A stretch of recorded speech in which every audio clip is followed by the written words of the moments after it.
After finishing this limited series, everything I was taught in school was a lie. The Underground Railroad was an actual railroad. I'm calling every major textbook publisher and giving them a piece of my mind.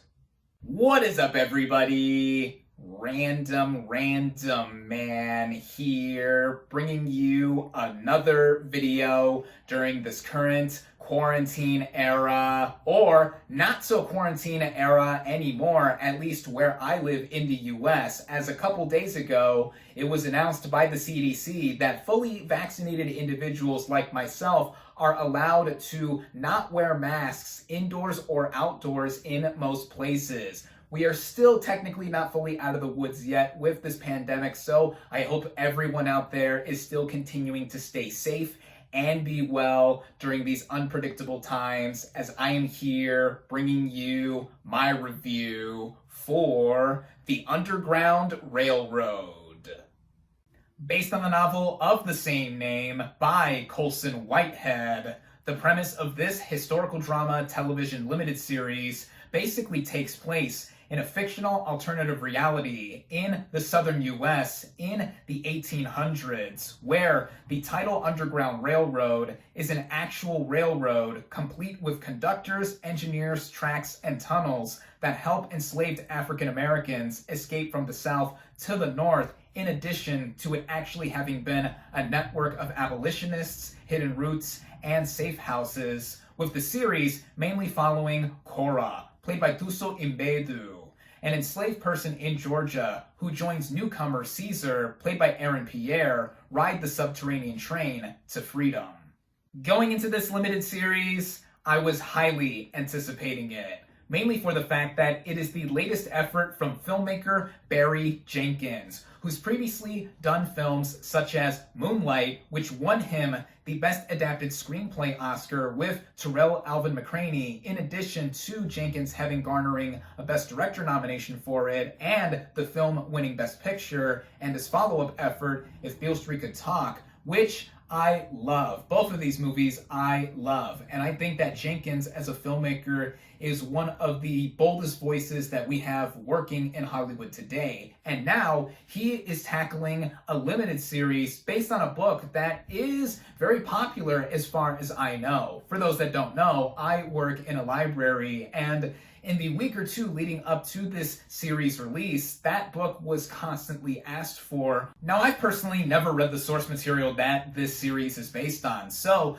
I was mainly anticipating it for this being a series created by Barry Jenkins, with him also writing multiple episodes and being a producer and director on all 10 of the episodes here. And with what I made a little light of in the intro of this video, I did, like some other people I would assume, think that the Underground Railroad, before I fully learned about it in school, was an actual railroad in history. But this series now takes that idea that was actually put into execution centuries ago and does it in connection to a historical context, which had me hyped in connection with Jenkins' involvement. Starting out with the cast and their performances, we have Thuso Mbedu in the centralized lead role of Cora. She is the protagonist of this series through and through, and literally has to carry basically most of the weight of the show on her shoulders, on top of the huge undertaking she has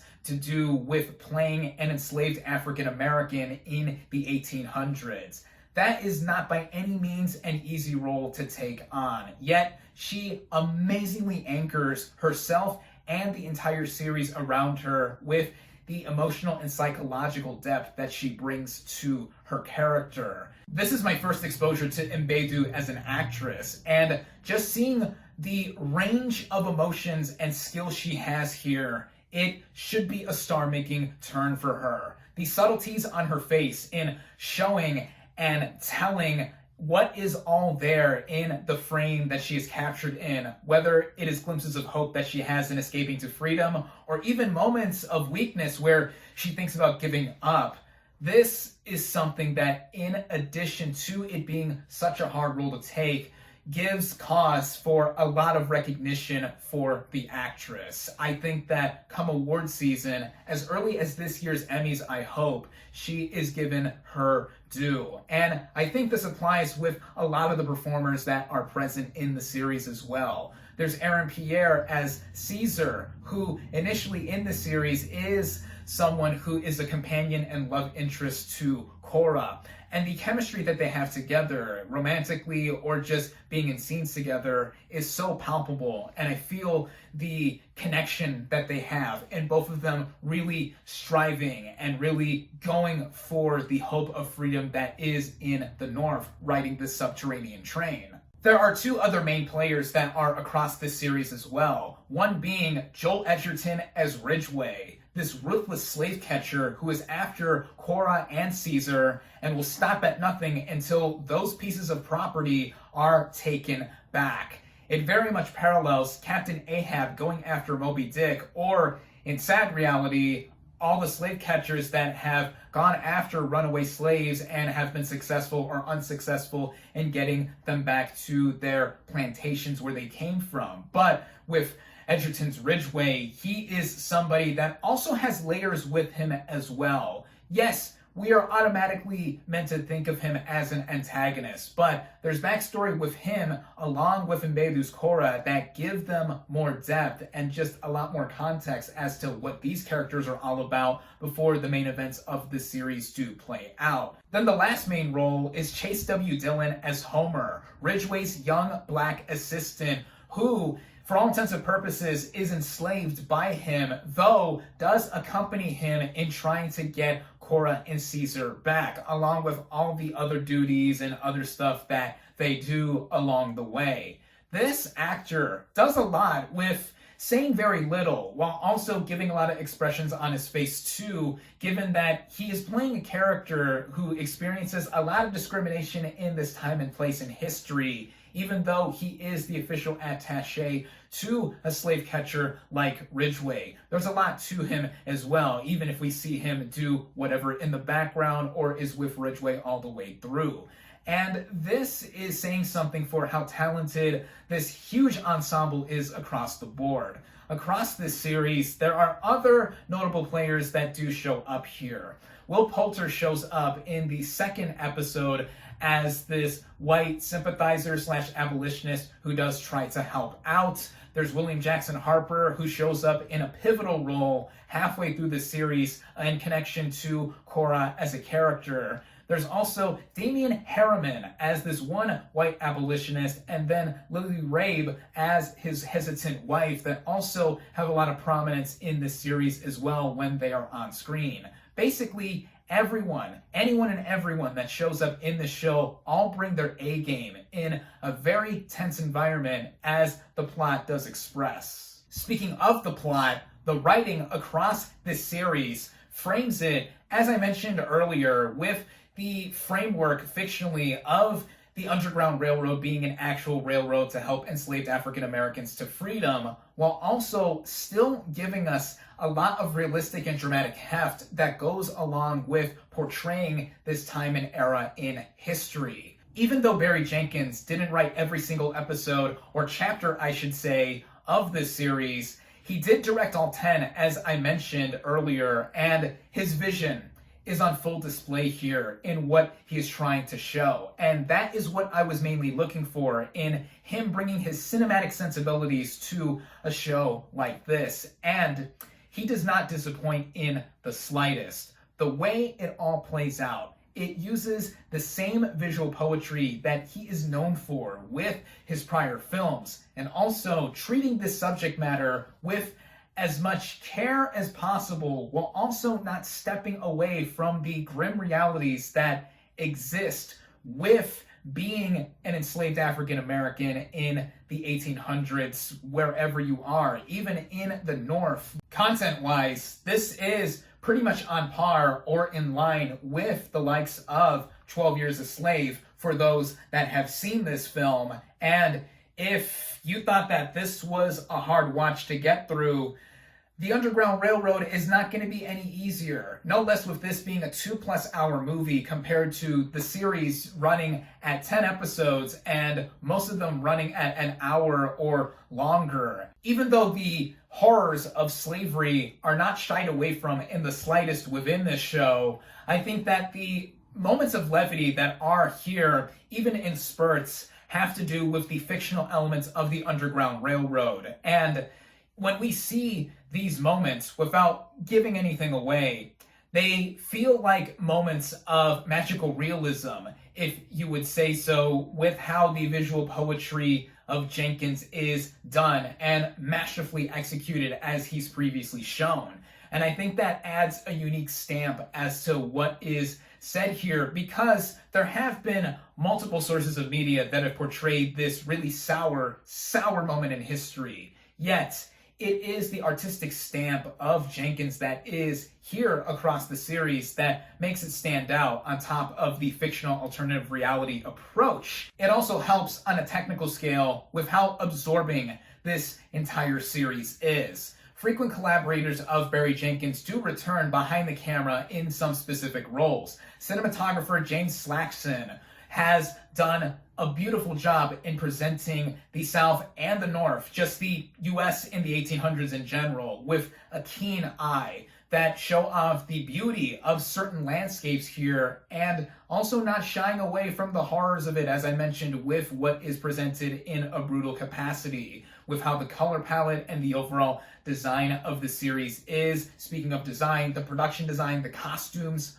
all of that made me feel like I was transported back in time. Even the way the Underground Railroad itself is presented, it feels like it could have actually happened in reality. I even saw in an interview with Jenkins that he wanted as much practicality as possible, and I so believe it, even though I saw that said interview after I had finished all 10 episodes. And that is just on full display here with the maximum extent. And also amplifying a lot of the visuals here is the original score composed by Nicholas Britell, who I think is one of the greatest composers in any medium that is working today. The scores that he previously composed for Jenkins in Moonlight and If Beale Street Could Talk gave a lot of gorgeosity. That is no different here, even with the appalling images that we do see in this show.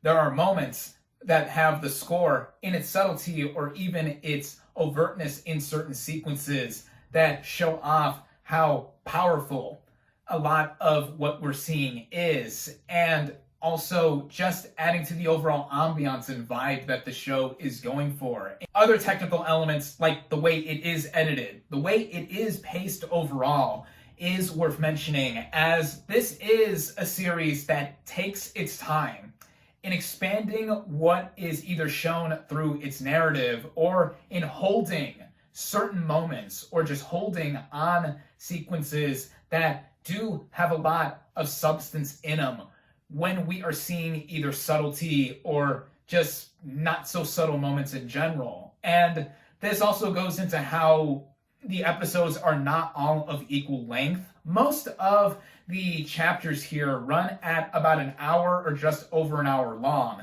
The longest chapter in this series is the penultimate one, chapter 9, which runs at about 77 minutes. And then the shortest episode is episode 7, which runs at just under 20. That episode is specifically a flashback. In fact, 3 chapters of this show are dedicated to showing off the flashbacks and further backstories of some of these characters. Chapter 4 focuses on the youth of Ridgeway, and that episode runs for about 40 minutes or so. Chapter 7 focuses on the aftermath of what happened in Chapter 3. And then Chapter 10, the final episode, mostly focuses on the backstory of Cora in connection to what eventually happens across the rest of the series. And without giving anything away, that is what these episodes basically amount to. And it's also indicated that these are flashbacks with a different and more narrow/wider aspect ratio as opposed to the 16:9 aspect ratio that is mostly present across the series. And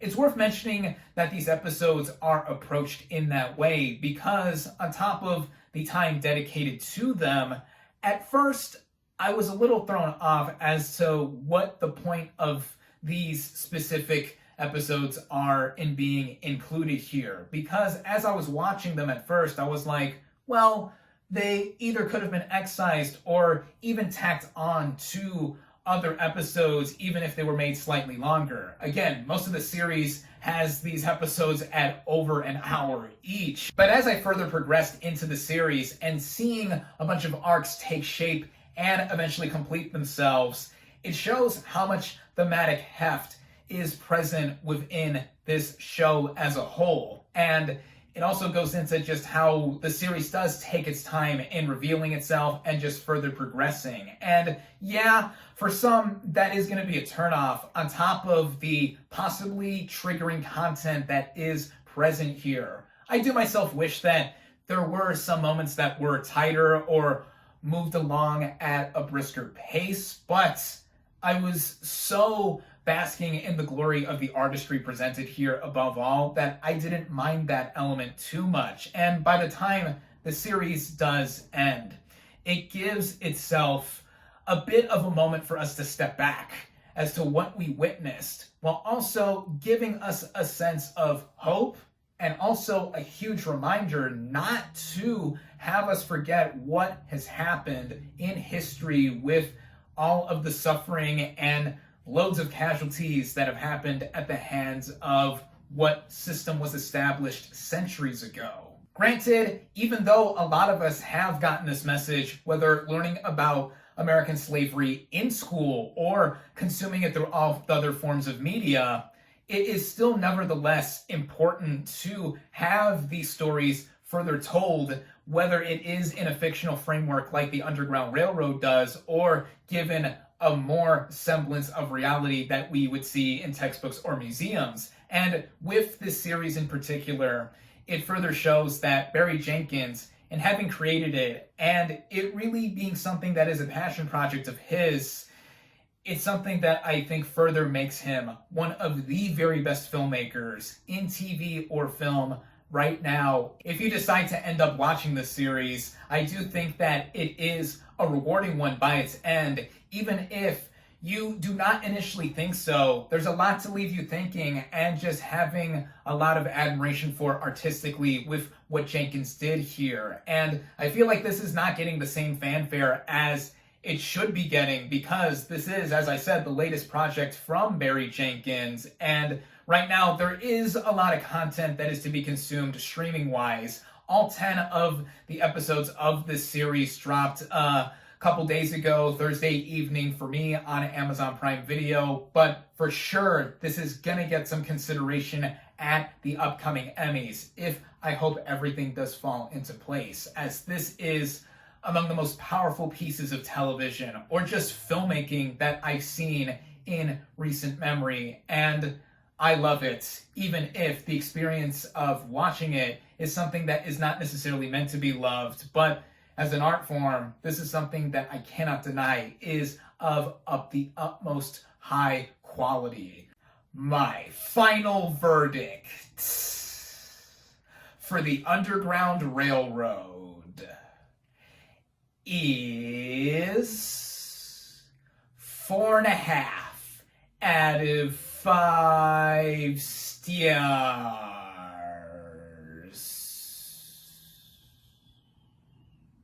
Thank you all, as always, for watching. Be sure to like this video, comment on what you thought of the Underground Railroad, social media links in the description, subscribe to my channel for more, and I'll catch you on the next movie review.